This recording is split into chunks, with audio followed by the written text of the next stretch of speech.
Don't worry, I've been drawing something, so I was just extra sensitive to it.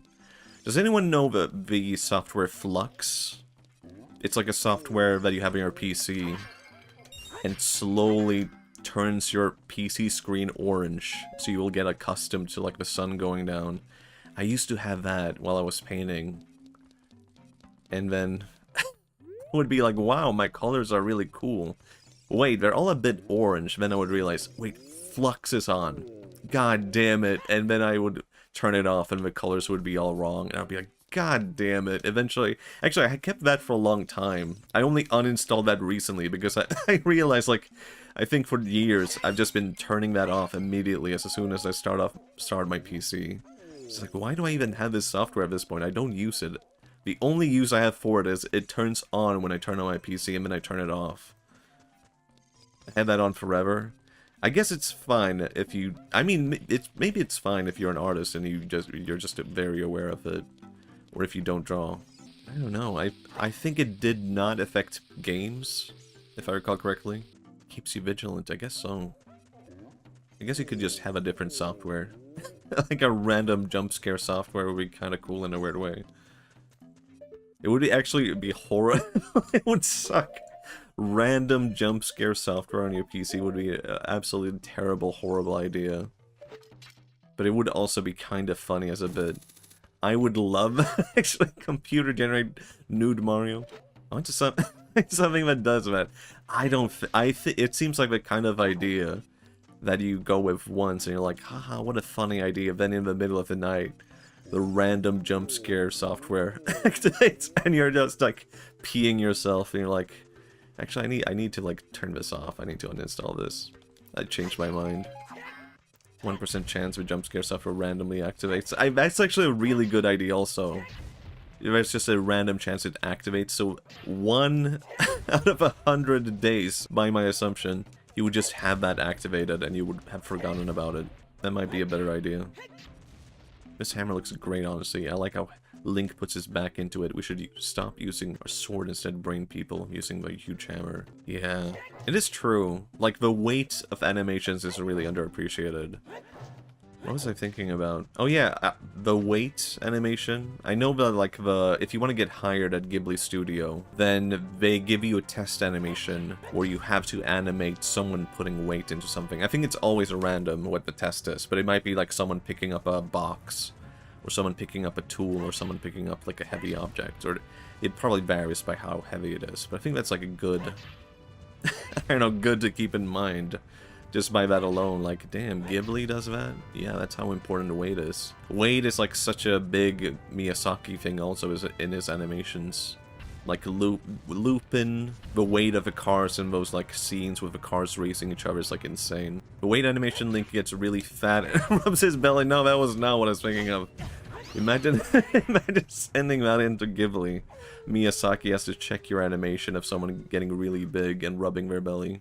Well, somehow they beat the test. Or like maybe Miyazaki sheds a tear. It's like, this is what I was looking for all along. No other animator could do it.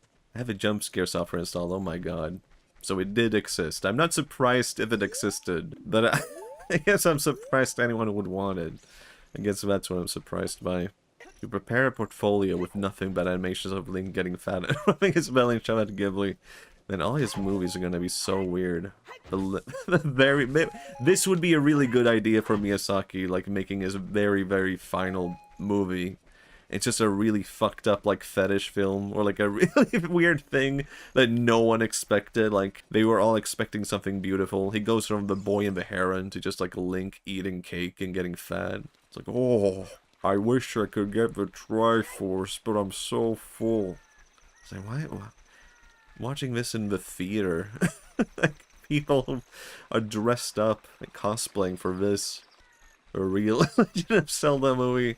God, honestly, I think that might be better. I know it's too early to judge a Zelda movie, but I don't have my hopes up. I really think it's going to be, like, horribly bad. I probably will go see it in the theater just for the experience of it. But man, I can't imagine the Zelda movie is good at all. People make plans to get married at the final Miyazaki film only for it to be that. Damn, it's such a good idea. Question mark. What was it talking about? I uninstalled the jump scares, why? What happened? Did anything happen? Or were you too scared? Did anything actually scare you? Or were you too scared by the possibility of the scares? Somehow the random jump scare software on my PC is not working out the way as intended. Jump scare was just a street address flashing on screen. I mean, that would work. I mean, I would like... maybe we could develop on this psychological terror software for your PC. Jump scare gamer. I don't know. I don't like this gamer. It would be really funny if a jump scare gamer was really bad at jump scaring people. Like, he is the one trying to do it. And everyone in the chat is like, boo, this sucks. We saw your shadow moving from behind the webcam. What the hell do I do with this? Maybe I don't have the thing that I need for this. I don't know. You have the item as the clue. Okay, interesting. Interesting. Bomb. I don't know. What could it be? Wait, could it be something as a bottle? That can't be it, right? Oh, I do remember this now. Something activated in my brain of my kid self being like, you can have blue fire in a bottle, and me as a kid was like, what the hell, this is so damn cool. It makes no goddamn sense, but it's kind of beautiful in that way, you know? As a kid, this blew my mind. I remember it all now. Imagine this as a nightlight. I think for my first ever paycheck, one of the things I bought was a lava lamp as an adult. Just because I was like, I remember having a lava lamp as a kid. They were so cool. I'm gonna buy one now as an adult. And then it ruined my sleep. Because it lit up my room. And I was like, I have to turn off my lava lamp. It's too damn bright in here. I can't sleep. Then I started getting a weird fear about the possibility of it burning down my room while I'm sleeping. Because it was so damn hot. Should I have put a sheet over it and started a fire? See, that was my other fear. What if something fell over it? The dying... I don't like... I know, I feel bad for the dying gamer, but... he's so boring also. Always talking about the same stuff. Honestly, it would be... this is weird to say, that it would be kind of cool to have like a... I don't know, to be dying and as a VTube... This is a horrible thing that I'm about to say. And feel free to disagree. Let me preface it by that. Go on. Let's say I was diagnosed with like a thing where it's like, okay, I'm going to be dead in like a month. Or maybe not a month, but you know, I'm going to eventually die. Would it be weird and upsetting or too much if I like streamed my death as a VTuber? And you don't actually see anything happen. Rest in peace also, Link. You don't see anything happen, but also... I'm like as a VTuber, but I'm also dying, and eventually I just stop talking because I'm dead. Kind of, yeah. It would be weird that me, the person, dying, it would be pretty fucked. Maybe it would be a horrible idea. Maybe. Maybe it seems like a kind of idea you have when you're considering this as a possibility, and you're like, maybe it would actually be kind of comforting. Have your like your last moments with chat, but then when it's actually happening, you're just kind of like, I kind of wish I was alone right now. I kind of wish I wasn't, I don't know, having chat spam emojis at me. Kind of wish there weren't like a ton of people in chat being like, goodbye, goodbye, goodbye. Maybe he doesn't want to talk. Speak. Oh, I've come back to life. This is fucked up, man. Bro is wearing red to the ice area. Hold on, I'm getting a call. It's the police. They're looking for you. Oh my god. You need to get the hell out of here. They're threatening me in order to get to you. I can't change back. I'll change back. Bro, calm down. It looks like you have a hard time breathing underwater. As an expression of gratitude, I grant you this tunic. Hold on. This is perfect. Oh my god. I'm not going to jail, guys. It ain't happening. Not to me, buddy. Perfect timing. I mean, did you know? What if Link was blue? Did you know? How could you have known? It's impossible. No one's ever gotten this far in the game before. I'm right here, Navi. Jesus Christ. God damn, does Link look good blue. See, this is one of the things that I could not wait for when I was a kid. Like, oh yeah, green Link. Okay, cool. Blue Link? Hold on. Then all I did was become Blue Link for the rest of the game. Does the food gamer make the hamburger gamer obsolete? Arguably so, but I think also, I don't know.